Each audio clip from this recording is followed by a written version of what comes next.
اعوذ باللہ من الشیطان الرجیم بسم اللہ الرحمن الرحیم یا ایھا الذین آمنوا، یہاں سے اب خواتین کا معاملہ، یا ایھا الذین آمنوا اذا جاءکم المؤمنات مہاجرات، اہل ایمان جب تمہارے پاس آئیں مومن خواتین ہجرت کر کے، فامتحنوہن،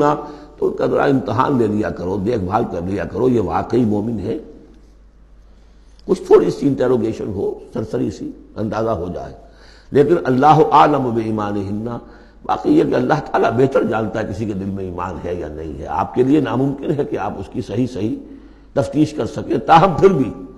کسی درجے میں ایک احتیاطی تدبیر اختیار کرو کہ دیکھ لیا کرو کہ وہ واقعتاً ایمان والی ہے۔ فَإِنْ عَلِمْتُمُوهُنَّ مُؤْمِنَاتٍ، پھر اگر تم دیکھو کہ وہ مومن ہے، واقعتاً مومن ہے، فَلَا تَرْجِعُوهُنَّ إِلَى الْكُفَّارِ، تو اب انہیں لوٹاؤ نہیں کفار کی طرف، لا ہن حل لہم، نہ وہ اب ان کافروں کے لیے حلال رہی ہیں، ولا ہم یحلون لہن، نہ وہ ان کے لیے حلال ہے۔ وآتوہم ما انفقوا، جو کچھ انہوں نے خرچ کیا تھا، مہر دیا تھا، وہ لوٹا دو، یہاں سے دے دو، بھجوا دو۔ فلاں کافر، اس کی بیوی مسلمان ہو گئی، یہاں آ گئی ہے، اب یہاں تعلق ازدواج ختم ہوا، جو مہر تم نے دیا تھا وہ واپس کر رہے ہیں۔ دیکھیے یہ ہے عدل و انصاف، جیسے کہ حضرت خالد بن ولید نے ایک موقع پر، جبکہ شام کے محاذ پر ذرا پیچھے ہٹنا پڑا، غالباً ابو عبیدہ کا معاملہ تھا رضی اللہ تعالی عنہما، تو ایک شہر جس سے کہ جزیہ لے لیا گیا تھا، پھر چونکہ وہاں سے پسپائی جو ہے ٹیکٹیکل موو کے طور پر وہاں سے پیچھے ہٹنا پڑا، تو وہ سارا جزیہ واپس کر دیا۔ ہم جا رہے ہیں، اب آپ لوگوں کی حفاظت کا ذمہ ہم نہیں لے سکتے، ذمہ کا مطلب ہے ہمیں آپ کی حفاظت کی ذمہ داری پوری کرنی تھی، نہیں کر سکتے، یہ رقم واپس، اور دھاڑے مار مار کر وہ روئے کہ یہ لوگ فرشتہ لوگ یہ جا رہے ہیں ہمیں چھوڑ کر۔ تو یہاں بھی کہا جا رہا ہے کہ وہ کافر ہیں، لیکن یہ کہ ان کے جو انہوں نے مہر وغیرہ دیا ہوا ان مسلمان عورتوں کا واپس کر لوٹا دو۔ ولا جناح علیکم ان تنکحوہن اذا آتیتموہن اجورہن، اور اے مسلمانوں تم پر کوئی حرج نہیں ہے، کوئی گناہ نہیں ہے کہ تم اب ان خواتین سے نکاح کر لو جبکہ تم انہیں ان کے مہر ادا کر دو۔ ولا تمسکوا بعصم الکوافر، اور اگر تمہاری بیویاں وہاں ہیں، کوئی رہ گئی ہیں ابھی کفر پہ ہیں، تو تم بھی ان کے ناموس کو اپنے قبضے میں نہ رکھو، یعنی انہیں طلاق دے دو، انہیں فارغ کر دو کہ ہمارا تم سے کوئی تعلق نہیں۔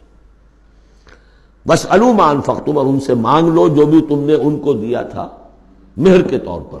جب ہمارے اور تمہارے درمیان وہ رشتہ ختم ہوا میرا مہر واپس کرو۔ ولیسألوا ما انفقوا، جو انہوں نے خرچ کیا تھا وہ مانگ لیں، جو یہاں مسلمان عورتیں آ گئی ہیں ان کا مہر لوٹا دیا جائے۔ ذالکم حکم اللہ یحکم بینکم، یہ اللہ کا حکم ہے اور اللہ تمہارے مابین فیصلہ کر رہا ہے۔ واللہ علیم الحکیم، اللہ سب کچھ جاننے والا ہے، کمال حکمت والا۔ وَإِنْ فَاتَكُمْ شَيْءٌ مِّنْ أَزْوَاجِكُمْ، اور اگر کوئی چیز جاتی رہے تمہارے ہاتھ سے تمہاری بیویوں کے معاملے میں، یعنی مسلمان مرد ہجرت کر کے آ گیا، بیوی اس کی وہاں پر ہے اور وہ کافرہ ہے، مشرکہ ہے، اور اس سے وہ کہتا ہے میرا مہر واپس کرو، وہ نہیں کرتی، وہ مہر واپس نہیں کر رہی، اسے یہاں پہ نکاح کرنے کے لیے مہر ادا کرنا پڑے گا، اس کے پاس پیسے نہیں۔ اس مسئلے کا حل بتایا۔ وَإِنْ فَاتَكُمْ شَيْءٌ مِّنْ أَزْوَاجِكُمْ، تمہارے کچھ لوگوں کی طرف سے اگر انہیں یہ نقصان پہنچ جائے کہ انہیں وہ مہر واپس نہ ملے، فَعَاقَبْتُمْ إِلَى الْكُفَّارِ، یہ کفار کے ہاں رہ گیا، وہ نہیں دے رہے تم مہر،